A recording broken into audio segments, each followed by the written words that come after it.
Bom dia, tudo bem?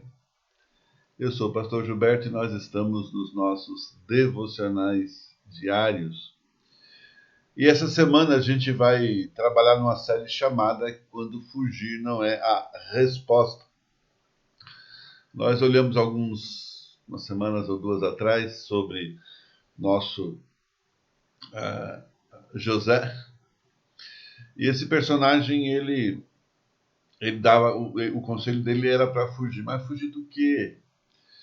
Fugir da face do pecado, né?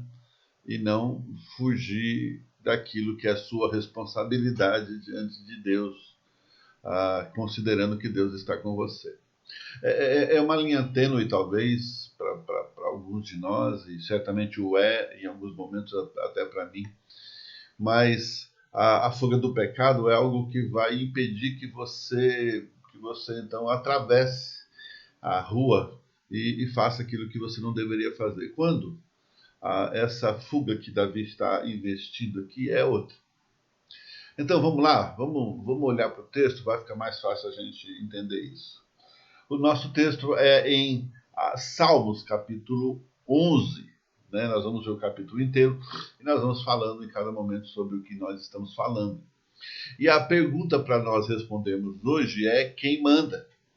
Né? A série é Quando Fugir Não É Resposta, mas a pergunta para responder aqui hoje é: quem é que manda?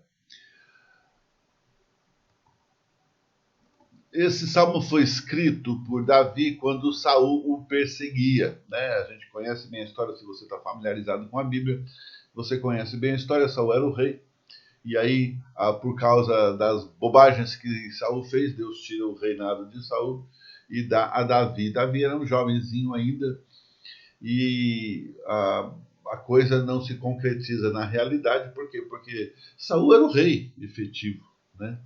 E então ele começa a perseguir Davi de todas as maneiras. Ele estava maluco, louco, mas ele estava no trono, ele tinha o poder nas mãos, né? Ele não se submetia a ninguém, era um poder absoluto.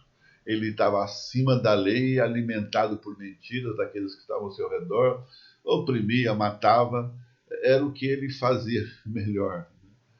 Então, os amigos de Davi diziam para Davi fugir como um pássaro. No Salmo 11, verso 1 diz assim: No Senhor me refugio, como dizeis, pois a minha alma foge como pássaro para o teu monte. Então eles diziam que o inimigo estava com a flecha apontada para o seu coração e não tinha como escapar. O verso 2 vai dizer: Porque eis aí os ímpios, arma o arco, dispõe a tua flecha na corda para as ocultas dispararem contra os retos de coração. Era gente que gostava de Davi, que tinha muito amor por ele e tinha um receio que ele viesse a ser presa fácil de Saul. Eles não queriam apenas que Davi fugisse do pecado, e na verdade não queriam mesmo. Né?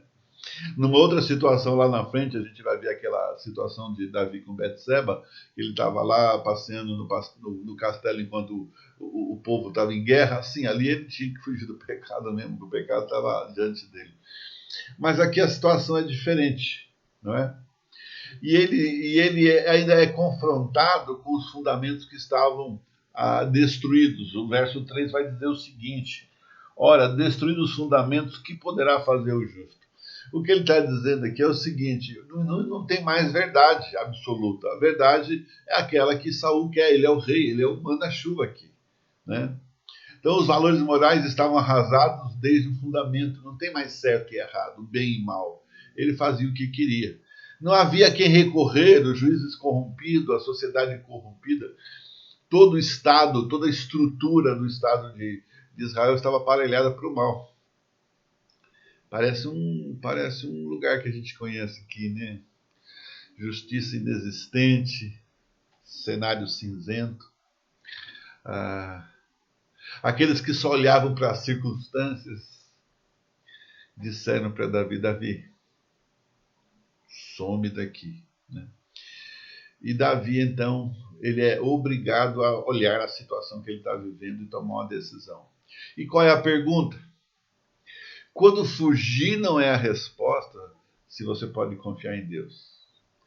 Quais as razões que Davi tinha para confiar em Deus? Nós vamos ver uma delas hoje.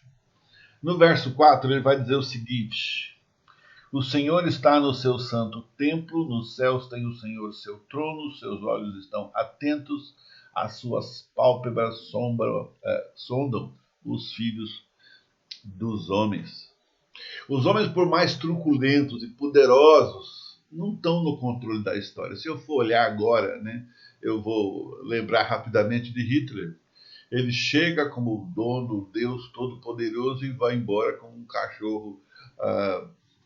Eu não quero insultar os cachorros, hein?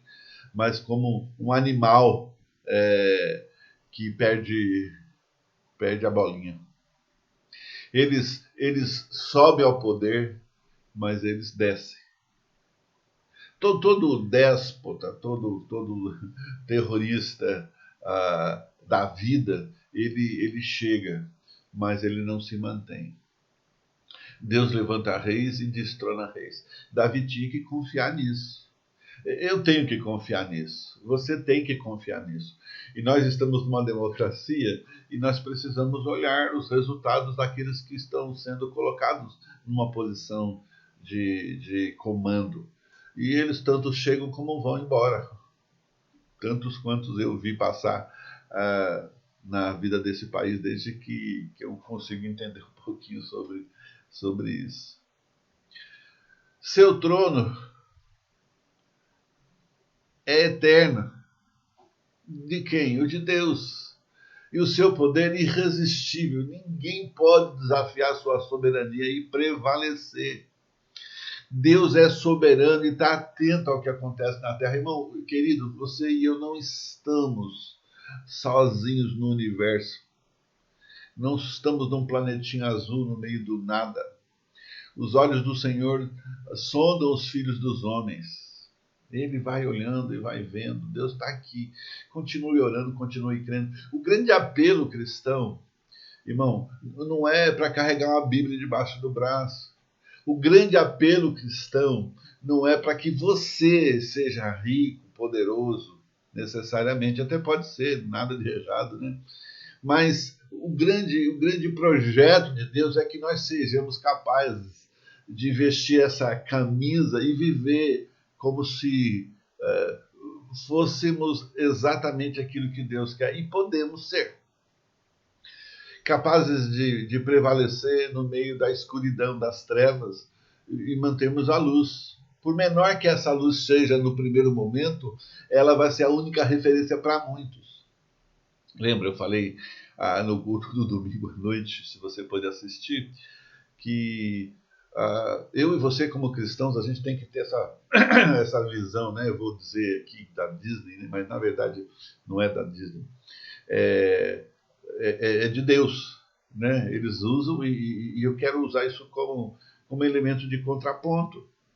Quando uma empresa diz que ela está lá para ser a bênção para os outros, para tornar os dias e os momentos mágicos de uma maneira que as pessoas não apenas amem ter estado lá, mas que vão ser capazes de divulgar o bom nome que viram, é porque eles decidiram, e eu falei aqui, que o trabalho de cada funcionário lá daquela empresa é fazer o bem e demonstrar o melhor do ser humano. E eu e você não temos um desafio menor do que esse. Fazer o bem e demonstrar o melhor do ser humano. É isso que vai mudar a sua história, a minha história, a história desse planeta.